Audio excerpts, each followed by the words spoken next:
Assalamualaikum warahmatullahi wabarakatuh. Hai, nama saya Cynthia Dwi Francisca dari kelas 12 IPA 1. Di sini saya akan menjelaskan tentang peran Indonesia dalam upaya menciptakan perdamaian dunia. Poin yang pertama yaitu pelaksanaan Konferensi Asia Afrika KAA 1955. Berakhirnya Perang Dunia Kedua pada Agustus 1945 tidak berarti berakhir pula situasi perumusan di antara bangsa-bangsa di dunia dan tercipta perdamaian dan keamanan. Masih ada masalah dan muncul masalah baru yang mengakibatkan permusuhan yang terus berlangsung.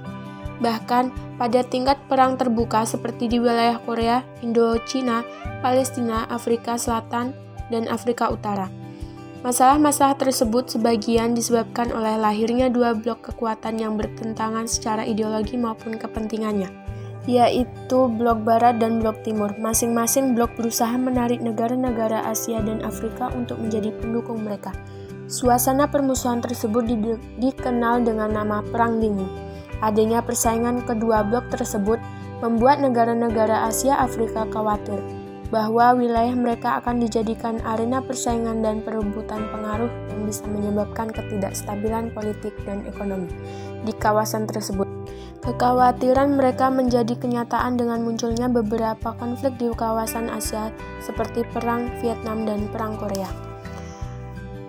Korea Utara dan Vietnam Utara mendapatkan dukungan dari blok Timur Uni Soviet, sedangkan pihak lawannya Korea Selatan dan Vietnam Selatan mendapatkan dukungan dari blok Barat AS.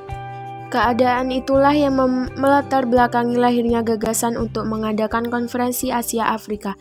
Gagasan untuk mengadakan sebuah konferensi yang melibatkan negara-negara Asia Afrika diawali dari pertemuan di Colombo yang digagas oleh PM Sri Lanka Sri John Kotelawala.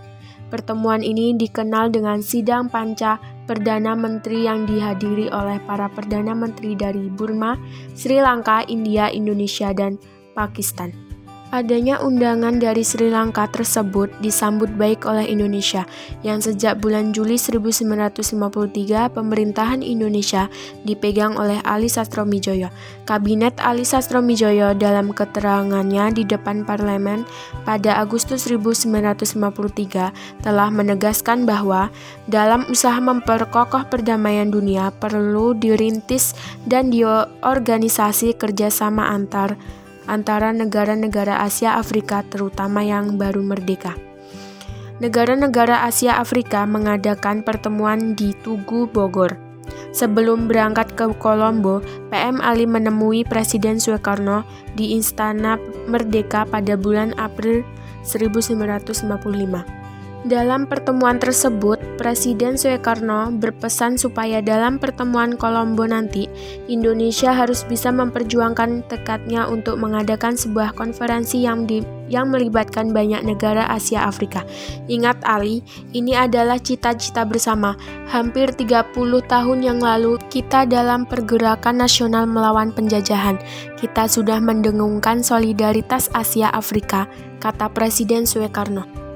Pertemuan 5 Perdana Menteri itu akhirnya berlangsung pada tanggal 28 April sampai 2 Mei 1954. Perdana Menteri Ceylon, Sri Lanka atau disebut Sri John Kotelawala, Perdana Menteri Burma, UNU, India, Jawaharlal Nehru, Indonesia, Ali Sastromijoyo, dan Pakistan Muhammad Ali Jinnah melakukan pertemuan informal di Kolombo.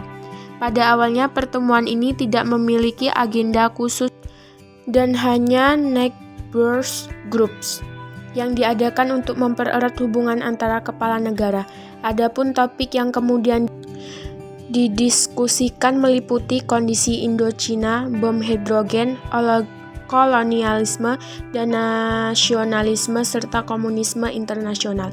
Gagasan Indonesia untuk mengadakan pertemuan negara-negara Asia Afrika akhirnya baru bisa disampaikan pada sidang yang ke-6 pada tanggal 30 April sore hari. Konferensi Kolombo selanjutnya menugaskan Indonesia agar menjajaki kemungkinan untuk diadakannya Konferensi Asia Afrika. Dalam rangka menunaikan tugas itu, pemerintahan Indonesia melakukan pendekatan melalui saluran diplomatik kepada 18 negara Asia dan Afrika. Maksudnya, untuk mengetahui sejauh mana pendapat negara-negara tersebut terhadap ide mengadakan konferensi Asia-Afrika. Dalam pendekatan tersebut, dijelaskan bahwa tujuan utama konferensi tersebut ialah untuk memberikan kepentingan bersama bangsa-bangsa Asia dan Afrika. Asia pada saat itu mendorong diciptakannya perdamaian dunia dan mempromosikan Indonesia sebagai tempat konferensi. Atas undangan Perdana Menteri Indonesia, para Perdana Menteri peserta konferensi Kolombo atau disebut Burma, Sri Lanka, India, Indonesia, dan Pakistan mengadakan konferensi di Bogor pada 28 dan 29 Desember 1954 yang dikenal dengan sebutan Konferensi 5 Negara. Konferensi menjunjung tinggi pula asas bahwa bentuk pemerintahan atau cara hidup sesuatu negara tidak akan dapat dicampuri oleh negara lain. Maksud utama konferensi ialah supaya negara-negara peserta menjadi lebih saling mengetahui pendirian mereka masing-masing. Gedung dana pensiun dipersiapkan sebagai tempat sidang-sidang konferensi. Hotel Homan, Hotel Prager, dan 12 hotel lainnya, serta perumahan perorangan dan pemerintahan diberikan pula sebagai tempat penginapan para tamu yang berjumlah 1.300 orang. Dalam kesempatan memeriksa persiapan-persiapan terakhir di Bandung pada tanggal 17 Agustus 1955. Presiden RI Soekarno meresmikan penggantian nama Gedung Concordia menjadi Gedung Merdeka, Gedung Dana Pensiun menjadi Gedung Dwi Warna, dan sebagai Jalan Raya Timur menjadi Jalan Asia Afrika.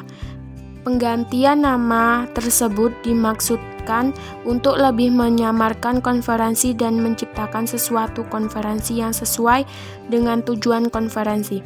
Pada 15 Januari 1955, surat undangan konferensi Asia Afrika dikirimkan kepada kepala pemerintahan 25 negara Asia dan Afrika. Dari seluruh negara yang diundang, hanya satu negara yang menolak undangan itu, yaitu Federasi Afrika Tengah, yang disebut Central African Federation, karena memang negara itu masih dikuasai oleh orang. Poin yang kedua, yaitu gerakan non-blok atau non-aligned movement atau disebut NAM. Gerakan non-blok GNB atau non-aligned movement adalah suatu gerakan yang diperoleh oleh negeri-negeri dunia ketiga yang beranggotakan lebih dari 100 negara-negara yang berusaha menjalankan kebijakan luar negeri yang tidak memihak dan tidak menganggap dirinya beraliansi dengan blok barat atau blok timur. Gerakan non-blok mempresentasikan 55% penduduk dunia dan hampir 2/3 keanggotaan PBB. Setelah berakhirnya Perang Dunia Kedua, tepatnya di era 1950-an, negara-negara di dunia terpolarisasi dalam dua blok, yaitu blok barat di bawah pimpinan Amerika Serikat dan blok timur di bawah pimpinan Uni Soviet. KAA di Bandung merupakan proses awal lahirnya GNB. Tujuan KAA adalah mengidentifikasi dan mendalami masalah-masalah dunia waktu itu dan berusaha memformulasikan kebijakan bersama negara-negara yang baru merdeka tersebut pada tataran hubungan internasional. Pembentukan organisasi gerakan non-blok dicanangkan dalam konferensi tingkat tinggi KTT 1 di Belgorod, Yugoslavia, 16 September 1961 yang dihadiri oleh 25 negara dari Asia dan Afrika. GNB menempati posisi khusus dalam politik luar negeri Indonesia karena Indonesia sejak awal memiliki peran sentral dalam pendirian GNB. Tujuan GNB mencakup dua hal, yaitu tujuan ke dalam dan keluar. Tujuan ke dalam yaitu mengusahakan kemajuan dan pengembangan ekonomi, sosial, dan politik yang jauh tertinggal dari negara maju. Tujuan keluar yaitu berusaha meredakan ketegangan antara blok barat dan blok timur menuju perdamaian dan keamanan dunia. Pokok pembicaraan utama adalah membahas persoalan-persoalan yang berhubungan dengan tujuan non-blok dan ikut mencari solusi terbaik terhadap peristiwa-peristiwa internasional yang membahayakan perdamaian dan keamanan dunia. Poin ketiga yaitu misi pemeliharaan perdamaian Garuda. Peran yang cukup menonjol yang dimain oleh Indonesia adalah dalam rangka membantu mewujudkan pemeliharaan perdamaian dan keamanan internasional. Pengiriman misi Garuda yang pertama kali dilakukan pada bulan Januari 1957. Pengiriman misi Garuda dilatar belakangi adanya konflik di Timur Tengah berkait masalah nasionalis terusan Swiss yang dilakukan oleh Presiden Mesir Gamal Abdul Nasir pada 26 Juli 1956.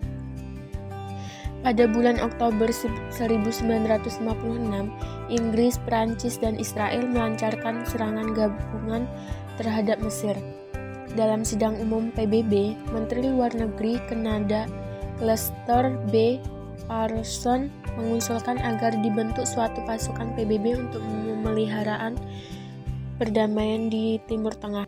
Usul ini disetujui sidang dan pada tanggal 5 November 1956, Sekjen PBB membentuk sebuah komando PBB dengan nama UNIF. Pada tanggal 8 November, Indonesia menyatakan kesediaannya untuk turut serta menyumbangkan pasukan dan UNIF. Pasukan Garuda II berangkat dari Jakarta tanggal 10 September 1960 dan menyelesaikan tugasnya pada bulan Mei 1961. Tugas pasukan Garuda II di Kongo kemudian diganti oleh pasukan Garuda III yang bertugas dari bulan Desember 1962 sampai bulan Agustus 1964. Komisi ini terdiri atas 4 negara yaitu Hungaria, Indonesia, Kanada, dan Polandia.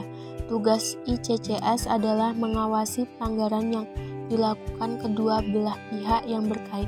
Pada 1973 ketika pecah perang Arab-Israel, keempat UNIF diaktifkan lagi dengan kurang lebih 7.000 anggota yang terdiri atas kesatuan-kesatuan Australia, Finlandia, Swedia, Irlandia, Peru, Panama, Senegal, Ghana, dan Indonesia. Kontingen Indonesia semula berfungsi sebagai pasukan pengamanan dalam perundingan antara Mesir dan Israel. Poin yang keempat yaitu ASEAN. Pembentukan ASEAN. ASEAN merupakan kerjasama antar negara di kawasan Asia Tenggara yang terbentuk karena perasaan senasib sebagai bekas negara terjajah. ASEAN terbentuk pada tanggal 8 Agustus 1967. ASEAN secara resmi terbentuk setelah penandatanganan Deklarasi Bangkok. Yang B. Pembentukan Komunitas ASEAN.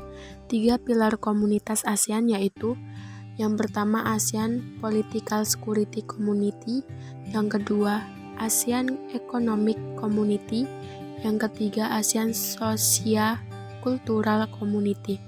Upaya kesepakatan pembentukan komunitas ASEAN semakin kuat. Ditandatanganinya Deklarasi Kebu mengenai percepatan pembentukan komunitas ASEAN pada tahun 2015 oleh para pemimpin ASEAN pada KTT ke-12 ASEAN di Cebu, Filipina tanggal 13 Januari 2007. Poin yang kelima yaitu Organisasi Konferensi Islam. Organisasi ini berdiri pada tanggal 25 September 1969 di Rabat atau Maroko, setelah para pemimpin sejumlah negara Islam mengadakan konferensi tingkat tinggi KTT Islam.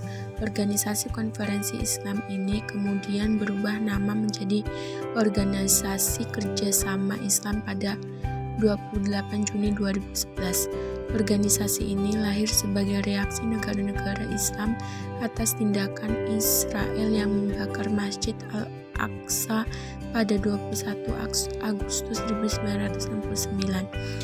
Saat ini, Organisasi Konferensi Islam beranggotakan 57 negara Islam atau negara yang memiliki penduduk mayoritas Muslim di kawasan Asia dan Afrika. Secara umum, tujuan organisasi ini adalah: 1. Memperkuat solidaritas kerjasama dalam bidang politik, ekonomi, sosial, budaya, ilmu pengetahuan, dan teknologi, serta perjuangan umat Islam untuk melindungi kehormatan. Yang kedua, bekerja sama untuk menentang diskriminasi rasial dan segala bentuk penjajahan serta menciptakan suasana yang menguntungkan serta saling pengertian antara negara anggota dan negara-negara lain. 3. Melakukan aksi bersama untuk melindungi tempat-tempat suci umat Islam serta memberi semangat dan dukungan kepada rakyat Palestina dalam memperjuangkan hak dan kebebasan mendiami daerahnya.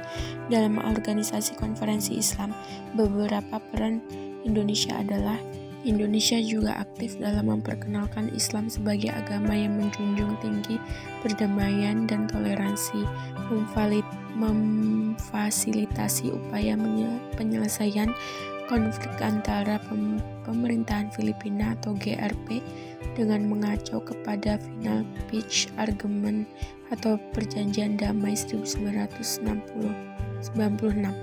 Poin yang keenam yaitu Deklarasi Juanda.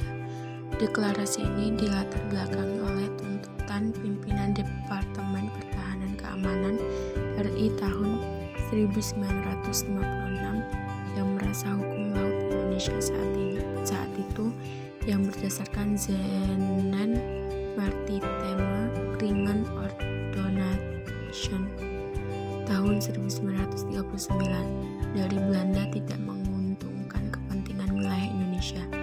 Kebijakan tersebut dapat membuat kapal-kapal asing masuk ke wilayah Indonesia dan mengambil sumber dayanya. Deklarasi Juanda baru dapat diterima di dunia internasional setelah ditetapkan dalam Konferensi Hukum Laut PBB yang ketiga di Montego Bay, Jamaika pada tahun 1982. Setelah diperjuangkan sekitar 25 tahun, akhirnya 16 November 1994 disetujui oleh 60 negara dan negara. Demikian hukum laut Indonesia telah diakui oleh dunia internasional. Indonesia harus berterima kasih kepada Profesor Dr. Mochtar Kusumajaya dan Profesor Dr. Hasyim Jalal yang setia mengikuti berbagai konferensi tentang hukum laut yang dilaksanakan PBB dari tahun 1970-an hingga tahun 1990-an. Poin yang ketujuh yaitu Jakarta Informa Meeting. JIM di sini adalah pertemuan yang dilaksanakan dalam upaya menyelesaikan konflik Kamboja, Vietnam dengan Indonesia sebagai pertanyaannya. JIM telah dilaksanakan sebanyak 3 kali di antara tahun 1988 sampai 1990. Pada JIM 1, pemerintahan koalisi demokratis Kamboja mengusulkan 3 tahap rencana penyelesaian Perang Indochina 3. 3 usul tersebut adalah melakukan gencatan senjata antara kedua belah pihak, diturunkannya pasukan penjaga perdamaian PBB untuk mengawasi penarikan pasukan Vietnam dan Kamboja, dan penggabungan semua kelompok bersenjata Kamboja ke dalam satu kesatuan. Pada JIM kedua, Australia juga turut serta melalui Perdana Menterinya mengusulkan rencana yang berisi: 1. Mendorong upaya gencatan senjata. Yang kedua, menurunkan pasukan penjaga perdamaian PBB di wilayah yang konflik. Yang ketiga, mendorong pembentukan pemerintahan persatuan nasional untuk menjaga kedaulatan Kamboja sampai pemilihan umum diadakan. Sekian penjelasan yang bisa saya sampaikan. Semoga bermanfaat. Wassalamualaikum warahmatullahi wabarakatuh.